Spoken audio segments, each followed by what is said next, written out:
In this tutorial I will show you how to get Facebook password from Instagram. First open the Instagram app. Then go to your profile page.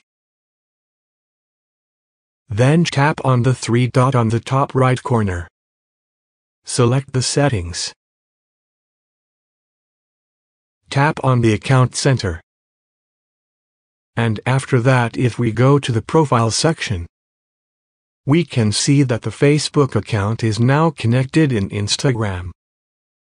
Go back and tap on the logging in with accounts. Here you can see that this allows accounts to log into each other without need to enter password.